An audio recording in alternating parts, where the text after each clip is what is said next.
Corbin Burnes. So I'll start off with this one because I do think I have an interesting choice. So Corbin Burnes is an interesting one because I think the media conscientious is, well, not conscientious, but like I've seen a lot of him going to the Mets. And I think that is maybe not exclusive to them signing Soto if they do or miss out on him or they do get him.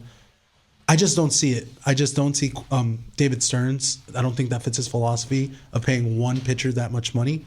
I think he likes to spread it out, as we've seen last year. Sean Manaea worked out amazingly.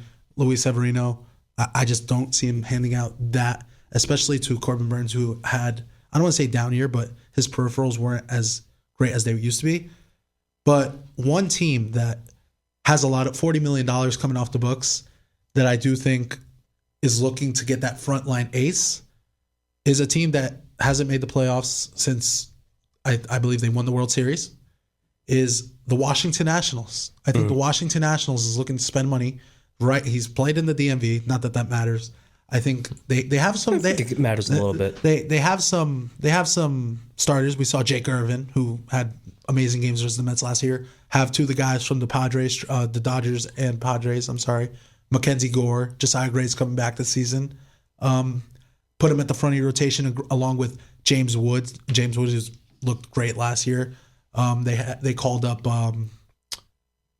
Cruz. Thank you. I lost my train of thought. Got you. No worries. They called up Cruz. CJ Abrams. Obviously, he had that scandal last year. Good young team.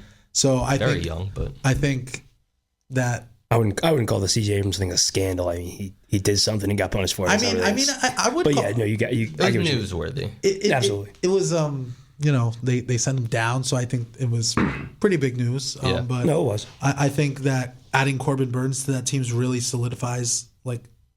So it's a little bit of a team to watch. As like a Max Scherzer feel when they signed him in 2014. Like was his first year there? Yeah. Or was 15 his first year? Whichever year they signed him. I believe it was 20 because the Tigers. Yeah. But yeah, Dan, up to you. So I have the same thing. I have the Mets on my list, but not as his number one, just because I agree with you. I see the Mets going a different direction for pitching. I don't know if the contract that Burnes will command is going to be what the Mets will want to spend on him. Not that they can. I have him going back to Baltimore. I think the new ownership group that finished their sale, I think they'll want to spend money. I think they want to keep that team competitive. I mean, we saw what he did for them this year. Obviously, he's not, like you said, the peripherals kind of went backwards, but